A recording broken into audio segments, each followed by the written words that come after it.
Welcome to GPT academy. প্রিয় শিক্ষার্থীরা, আজকে আমি তোমাদের দশম শ্রেণীর গণিতের কোষে থেকে 25 অধ্যায়টা আমি আলোচনা করার পূর্বে এই অধ্যায়ভিত্তিক যে সমস্ত সূত্রগুলো খুব গুরুত্বপূর্ণ সেইগুলো আমি সংজ্ঞাসহ আলোচনা করব। চলো ওই অধ্যায় সংক্রান্ত প্রয়োজনীয় সংজ্ঞাগুলো আগে প্রথমে আমরা জেনে নিই। সংজ্ঞাগুলি হলো 1 নম্বর পর্যবেক্ষণ রেখা বা দৃষ্টিরেখা, 2 নম্বর অনুভূমিক রেখা, আর 3 নম্বর হচ্ছে উল্লম্ব রেখা, 4 নম্বর উন্নতি কোণ, 5 নম্বর অবনতি কোণ, আর 6 নম্বর হচ্ছে উন্নতি কোণ ও অবনতি কোণের মধ্যে সম্পর্ক। দেখো, পর্যবেক্ষণ রেখা বা দৃষ্টিরেখা, যাকে ইংরেজি বলা হয় লাইন অফ সাইট।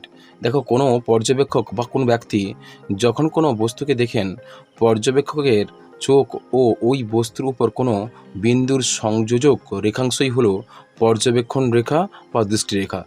বোঝা গেছে? দেখো, এবি একটি স্তম্ভ। দেখো, এবি যদি একটি স্তম্ভ হয়, যার শীর্ষবিন্দু হচ্ছে এ যদি এই শীর্ষবিন্দু হয় এবং পাদবিন্দু যদি বি হয়, এক্ষেত্রে কোনো পর্যবেক্ষক যদি ও বিন্দু থেকে এ বিন্দুকে দেখেন, এখানে ধরো কোনো পর্যবেক্ষক দাঁড়িয়ে আছে, ও বিন্দুতে কোনো পর্যবেক্ষকের অবস্থান কেমন, তাহলে এই ও বিন্দু থেকে এ বিন্দু, দেখো এ বিন্দু থেকে ও বিন্দু যদি বিন্দুকে দেখেন, ও এ বিন্দু রেখাংশ দ্বারা যুক্ত করলে, যে যুক্ত করলে এই রেখাটা যদি যুক্ত করা হয়, ও আর এ যদি যুক্ত করা হয়, সেক্ষেত্রে কী হবে, ওই ও এ রেখাংশই হলো পর্যবেক্ষণ রেখা বা দৃষ্টিরেখা বা লাইন অফ সাইট। বুঝা গেছে? তাহলে পর্যবেক্ষণ রেখা কোনটা হবে? যদি ও বিন্দুতে কোনো ব্যক্তির অবস্থান থাকে আর চিমনির এ বিন্দু অর্থাৎ শীর্ষবিন্দু, চিমনির শীর্ষবিন্দু পর্যন্ত এই সংযোগ সরলরেখাংশ হলো কি তোমার পর্যবেক্ষণ রেখা। এখানে ও এ হচ্ছে পর্যবেক্ষণ রেখা। চলো এরপরে আমরা দেখি অনুভূমিক রেখা। দেখো, অনুভূমিক রেখা কাকে বলবো আমরা? দেখো, অনুভূমিক রেখা তাকেই বলবো যে একে ইংলিশে বলা হয় কি হরিজন্টাল লাইন। যে সমতলে ভূমি অবস্থিত সেই সমতলে সমান্তরাল যে কোনো রেখাংশকে অনুভূমিক রেখা বলে। দেখো, এই অনুভূমিক রেখা, দেখো এখানে দেখতে পাচ্ছি আমরা এ বি ও সমকোণী ত্রিভুজের ক্ষেত্রে ও বি আমরা জানি ভূমি, এই সরলরেখাংশটাকে হচ্ছে কি ভূমি। আর এর সমান্তরালে যদি অন্য কোনো সরলরেখা অঙ্কন করা হয়, সেক্ষেত্রে সেই সরলরেখাকে কী বলা হবে? তোমার অনুভূমিক রেখা। এখানে দেখো, এ ড্যাশ বি ড্যাশ হলো ভূমি সমতল, তাহলে এ ড্যাশ বি ড্যাশ হলো ভূমি সমতল, তাহলে ও বি ভূমির সমান্তরালে a dash R B dash সরলরেখাংশ হয়েছে। তাহলে ভূমি সমতলে সমান্তরাল ও বি রেখাই হলো অনুভূমিক রেখা। তাহলে একে আমরা কি বলবো? অনুভূমিক রেখা বলবো, অনুভূমিক রেখা। হয়ে গেছে? এরপরে দেখো, এরপরে আমরা আসবো উল্লম্ব রেখা। খুব গুরুত্বপূর্ণ তোমার কিছু সংজ্ঞা, যেটা তোমাদের এই হাইট অ্যান্ড ডিস্টেন্সের গণিতটা করতে অনেকটা কাজে লাগবে। দেখো, উল্লম্ব রেখা কাকে বলে? দেখো, উল্লম্ব রেখা হচ্ছে ভার্টিক্যাল লাইন্স। একে কী বলা হয়? ভার্টিক্যাল লাইন্স বলা হবে। উল্লম্ব রেখাকে কী বলা হয়? ভার্টিক্যাল লাইন বলা হয়। তাহলে এই কাকে বলে? দেখো, অনুভূমিক রেখার উপর অঙ্কিত, দেখো অনুভূমিক রেখা ছিল ও বি এক্ষেত্রে অনুভূমিক রেখা, বা যদি আমরা অতিরিক্ত একটা লম্ব অঙ্কন করি, ও ড্যাশ আর বি ড্যাশ যদি অঙ্কন করি, এর সমান্তরালে ও বি হচ্ছে আমাদের অনুভূমিক রেখা বলা হবে। এই ও বি, এই অনুভূমিক রেখার, দেখো অনুভূমিক রেখার উপর অঙ্কিত যে কোনো লম্ব রেখাংশকে উল্লম্ব রেখা বলা হয়। তবে এখানে কিন্তু ও বি অনুভূমিক রেখার উপর এ বি লম্ব, তাহলে ও বি অনুভূমিক রেখার উপরে এ বি হচ্ছে লম্ব, এ বিটা হচ্ছে লম্ব, এই এ বি হচ্ছে তোমার উল্লম্ব রেখা। বোঝা গেছে? তাহলে তারপরে দেখো উন্নতি কোণ। এবার খুব গুরুত্বপূর্ণ একটা সংজ্ঞা, যেটা তোমাদের হাইট অ্যান্ড ডিস্টেন্সের ক্ষেত্রে খুবই গুরুত্বপূর্ণ, সেটা হচ্ছে উন্নতি কোণ। দেখো, উন্নতি কোণ কাকে বলবো আমরা? উন্নতি কোণ তাকেই বলবো কোনো বিন্দু থেকে উপরে অবস্থিত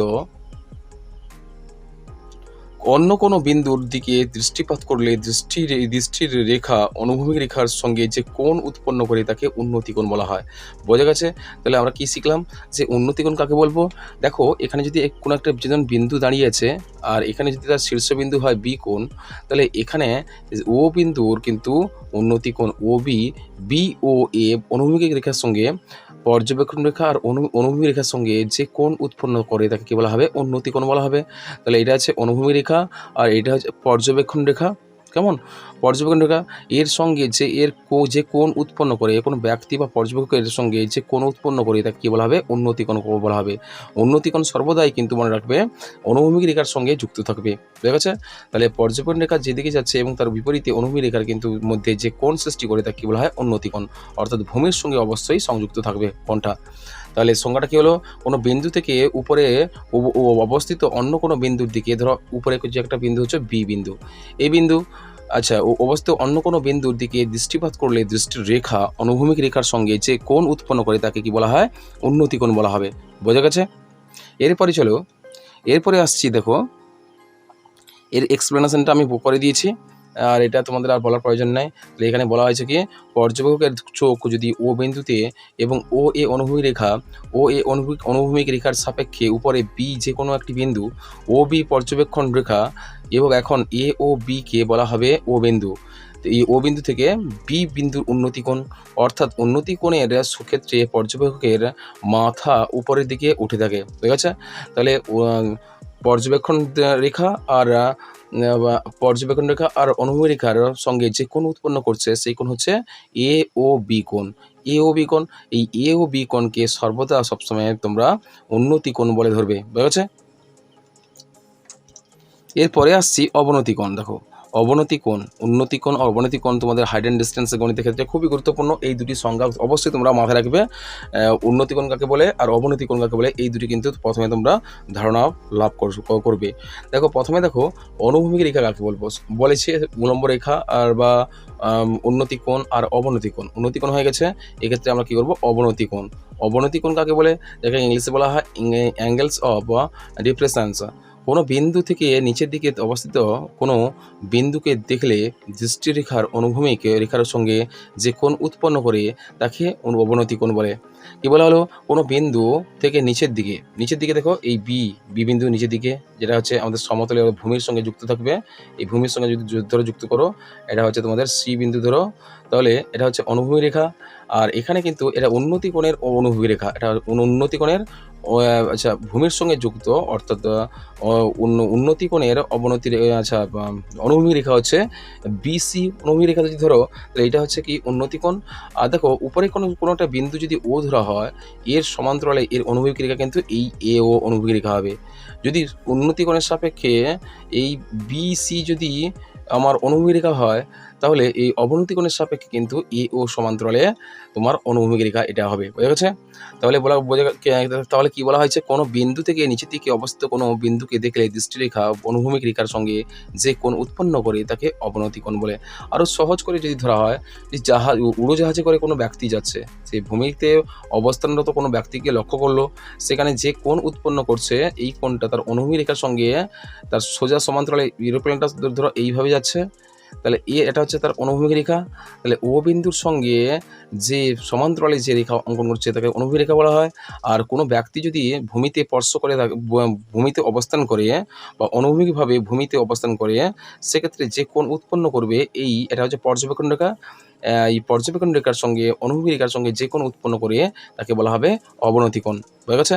তাহলে এখানে কি বলা হচ্ছে দেখো, এখানে বলা হচ্ছে পর্যবেক্ষকের দৃষ্টি হচ্ছে তোমাদের ও বিন্দু, ধরো পর্যবেক্ষকের দৃষ্টি হচ্ছে ও বিন্দু। তাহলে পর্যবেক্ষকের চোখ হচ্ছে ও বিন্দু, এখানে ও বিন্দু, এখানে ধরো পর্যবেক্ষকের অবস্থান। এখানে একমাত্র অবস্থান হবে কোনো চিমনির চূড়ায় অবস্থানরত কোনো ব্যক্তি হতে পারে, বা কোনো টাওয়ারের বা কোনো উড়োজাহাজে করে থাকা কোনো ব্যক্তির ক্ষেত্রে তার দৃষ্টিরেখা বা পর্যবেক্ষণ রেখা যদি ভূমিতে অবস্থানরত কোনো ব্যক্তিকে লক্ষ্য করে, সেক্ষেত্রে এই রেখাটা হবে কি পর্যবেক্ষণ রেখা হয়ে যাবে। আর তার সমান্তরালে যে অনুভূমিক রেখা সৃষ্টি হচ্ছে, যে রেখা সৃষ্টি হচ্ছে তাকে অনুভূমিক রেখা বলা হবে। আর এই অনুভূমিক রেখার সঙ্গে পর্যবেক্ষণ রেখার কোণে যে কোণ উৎপন্ন করছে তাকে হচ্ছে অবনতি কোণ বলা হবে। তাই এখানে সেটাই বলা হয়েছে যে পর্যবেক্ষকের চোখ ও বিন্দুতে আছে, ও বিন্দু দিয়ে ও এ একটি অনুভূমিক রেখা অঙ্কিত হলে ও এ অনুভূমিক রেখার সাপেক্ষে নিচের দিকে একটি বস্তু বি বিন্দু। বুঝা গেছে? পর্যবেক্ষক বি বস্তুকে ও বি পর্যবেক্ষণ রেখার মাধ্যমে দেখতে পারে। তাহলে এ ও বি, দেখো এ ও বি হচ্ছে তোমাদের এই কোণটা হচ্ছে অনুভূমিক রেখা। বুঝা গেছে? তাহলে এ ও বি কোণকে বলা হবে কি অবনতি কোণ। কোণ বলা হবে অবনতি কোণ বলা হবে। অর্থাৎ অবনতি কোণের ক্ষেত্রে পর্যবেক্ষকের মাথা নিচু হয়ে থাকে, ঠিক আছে? অবনতি কোণের ক্ষেত্রে পর্যবেক্ষকের মাথা সবসময় নিচু হয়ে থাকবে। যদি এখানে কোনো পর্যবেক্ষক দাঁড়িয়ে থাকে তার মাথা কিন্তু কী হবে বলো তো, তার মাথা কিন্তু সর্বদা নিচের দিকে থাকবে, ঝুঁকে থাকবে, যেহেতু ভূমিকে স্পর্শ করে তোমার তাকে লক্ষ্য করছে, কোনো ব্যক্তিকে লক্ষ্য করছে, সুতরাং তার মাথা অবশ্যই ঝুঁকে থাকবে নিচের দিকে। সেটা হচ্ছে কেবলমাত্র অবনতি কোণের ক্ষেত্রে সম্ভব হবে। আর উন্নতি কোণের ক্ষেত্রে কিন্তু সেটা কিন্তু উপরের দিকে থাকবে। কি বললাম, যে এইটুকু পার্থক্য উন্নতি কোণ আর অবনতি কোণের মধ্যে পার্থক্য এইটুকু, যে উন্নতি কোণ যদি হয় সেক্ষেত্রে পর্যবেক্ষকের মাথা কিন্তু উপরের দিকে থাকবে, আর আর অবনতি কোণ যদি হয় পর্যবেক্ষকের মাথা কিন্তু সর্বদা নিচের দিকে থাকবে, ঠিক আছে? তাই এইটুকু বলা হয়েছে অবনতি কোণের ক্ষেত্রে পর্যবেক্ষকের মাথা নিচের দিকে থাকবে, ঠিক আছে? এরপর আমরা জানবো যে উন্নতি কোণ আর অবনতি কোণের মধ্যে সম্পর্ক, উন্নতি কোণ আর অবনতি কোণের মধ্যে সম্পর্কটা এবার আমরা জানবো। দেখো, উন্নতি কোণ আমরা জানি কি, যে ভূমিতলে অর্থাৎ ভূমিকে কেন্দ্র করে যে অবনতি কোণ উৎপন্ন করছে, যে অবনতি কোণ সৃষ্টি করছে, তাকে বলা হচ্ছে, তাকে বলা হবে যে অবনতি কোণ, উন্নতি কোণ। তাহলে এই কোণটা উন্নতি কোণ হয়, আর আমরা জানি এই ডি কোণটা অবনতি কোণ হবে। এখানে যদি কোনো ব্যক্তির অবস্থান থাকে, তার মাথাটা নিচের দিকে ঝুঁকে থাকবে, সেক্ষেত্রে কী হবে, তার অনুভূমিক রেখার সঙ্গে পর্যবেক্ষণ রেখার সঙ্গে যে কোণ উৎপন্ন করছে সেই কোণ হবে কি, অবনতি কোণ হবে। এক্ষেত্রে এখানে উন্নতি কোণ আমরা আগে জেনেছি আর অবনতি কোণও জেনে গেছি, তাহলে এখানে দুটো সম্পর্ক আমরা স্থাপন করব। দেখো চিত্রে লক্ষ্য করো, দেখো যে সিডি আর এবি ভূমির সঙ্গে অবস্থানরত অনুভূমিক রেখা, আর সিডি হচ্ছে কি কোনো ব্যক্তির অবস্থানে উপরে অবস্থানরত তার অনুভূমিক রেখা, ঠিক আছে? এই দুটি কিন্তু পরস্পর কিন্তু অনুভূমিক রেখা। কি বললাম, আমরা সিডি এখানে দুটো অনুভূমিক রেখা পাচ্ছে, এটা এবি একটি অনুভূমিক রেখা পাচ্ছে, আর একটা পাচ্ছে সিডি একটা অনুভূমিক রেখা পাচ্ছে, অর্থাৎ সমান্তরাল সরলরেখার মতো, হয়ে গেছে? তাহলে এই ক্ষেত্রে আমাদের প্রথমে কি বলা হয়েছে, যে এই ক্ষেত্রে বলা হয়েছে যে চিত্রে এবি অনুভূমিক তলের সাপেক্ষে এবি ছিল এবি অনুভূমিক রেখা ছিল। তাহলে এবি অনুভূমিক তলের সাপেক্ষে ডি বিন্দুর জন্য উন্নতি কোণ কোনটা হবে, ডি বিন্দুর জন্য উন্নতি কোণ কোনটা হবে, এই বিন্দুর জন্য উন্নতি কোণ কোনটা হবে, এ কোণ হবে। এই কোণটা অর্থাৎ ডিএবি কোণ বা বিএডি কোণ হবে উন্নতি কোণ। এই কোণটা কি হবে, উন্নতি কোণ হয়ে যাবে, উন্নতি কোণ হয়ে যাবে। তাহলে এটা হবে তোমাদের উন্নতি কোণ, কোণটা হলো ডিএবি কোণ হচ্ছে উন্নতি কোণ, উন্নতি কোণ। এবার দেখো এটা কিন্তু ডি বিন্দুর সাপেক্ষে হচ্ছে, এই বিন্দুর সাপেক্ষে ডি বিন্দুর উন্নতি কোণ কিন্তু এ কোণ হবে, বোঝা গেছে? তাহলে ডিএবি কোণ হচ্ছে উন্নতি কোণ। এখন সিডি এবি এর সমান্তরালে, এই এবির সমান্তরালে যদি সিডি অনুভূমিক রেখা হয়, দেখো সিডি এবির সমান্তরালে যদি অনুভূমিক রেখা হয়, অর্থাৎ এবি সমান্তরাল সিডি ও এডি যদি ছেদক হয়, দেখো এডি যদি ছেদক হয়, অর্থাৎ বিএবি আর সিডি যদি সমান্তরাল সরলরেখা হয়, এক্ষেত্রে ছেদক কোণটা হবে এডি ছেদক হবে। সুতরাং আমরা কি পেলাম, সিডিএ কোণ, এই কোণ কিন্তু একান্ত কোণ। এই কোণের মান যা হবে এই কোণে মানতে হবে, এই দুটি কোণ পরস্পর কী হয়, তোমাদের একান্ত কোণ হয়, অর্থাৎ সিডিএ ইকুয়ালস টু একান্ত কী হবে, ডিএবি কোণ, অর্থাৎ ডিএবি কোণ। এই কোণের সাপেক্ষে আর এই কোণ হচ্ছে কি একান্ত কোণ, বুঝা গেছে? এটা কিন্তু আমরা 1 নম্বর দিয়ে দিলাম। তাহলে এরপর দেখো আবার ডি বিন্দুর সাপেক্ষে এ বিন্দুর উন্নতি কোণ অবনতি কোণ হবে সিএডি কোণ। এই ডি বিন্দুর সাপেক্ষে এক্ষেত্রে উন্নতি কোণ কোনটা হবে, এ কোণ, বুঝা গেছে? এই কোণটা উন্নতি কোণ হবে। আর দেখো আর অবনতি কোণ কোনটা হবে, এ বিন্দুর সাপেক্ষে কি বললাম, আবার এই ডি বিন্দুর সাপেক্ষে এ বিন্দুর অবনতি কোণ কোনটা হবে, এটা হবে অবনতি কোণ, এটা হবে অবনতি কোণ, আর এটা কিন্তু উন্নতি কোণ হবে, বুঝা গেছে? উন্নতি কোণ কোনটা হলো, তোমার উন্নতি কোণ হলো এ বিন্দুর সাপেক্ষে উন্নতি কোণ এটা হচ্ছে, আর ডি বিন্দুর সাপেক্ষে অবনতি কোণ কোনটা হবে, এই কোণটা অবনতি কোণ হবে। সুতরাং আমরা কি পেলাম, অবনতি কোণ সিডিএ অবনতি কোণ। এরপর দেখো অতএব 1 নম্বর সমীকরণ যে আমরা দেখেছি, দেখো 1 নম্বর সমীকরণ, এখানে লক্ষ্য করো, এখানে 1 নম্বর সমীকরণ দেখো, 1 নম্বর সমীকরণ ছিল কি, সিডিএ কোণ ইকুয়ালস টু একান্তর ডিএবি কোণ, এটা 1 নম্বর সমীকরণ। এই 1 নম্বর সমীকরণ থেকে বলা যায় যে এ বিন্দুর সাপেক্ষে ডি বিন্দুর উন্নতি কোণ কিন্তু ডি বিন্দুর সাপেক্ষে এ বিন্দুর অবনতি কোণ, বুঝেছে? ডি বিন্দুর অবনতি কোণ। তাহলে এক্ষেত্রে কী পেলাম, এ বিন্দুর সাপেক্ষে ডি বিন্দুর উন্নতি কোণ ইকুয়ালস টু ডি বিন্দুর সাপেক্ষে এ বিন্দুর উন্নতি কোণ। তাহলে এখানে কী পেলাম, ডি বিন্দু অবনতি কোণ হবে আর এ বিন্দু হবে উন্নতি কোণ হবে। তাহলে উন্নতি কোণের সাপেক্ষে অর্থাৎ এ বিন্দুর সাপেক্ষে এই এ বিন্দুর সাপেক্ষে অবনতি কোণ কোনটা হবে, এই ডি বিন্দু। আবার ডি বিন্দুর সাপেক্ষে কী হবে, আবার ডি বিন্দুর সাপেক্ষে এ বিন্দু হবে উন্নতি কোণ। বুঝেছে? এইটুকু ছিল সম্পর্ক। এরপর একটা আমরা জানবো যে এই হাইট অ্যান্ড ডিস্টেন্সের ক্ষেত্রে কিছু নিয়ম রয়েছে, সেই নিয়মগুলো তোমাদের অবশ্যই পালন করতে হবে।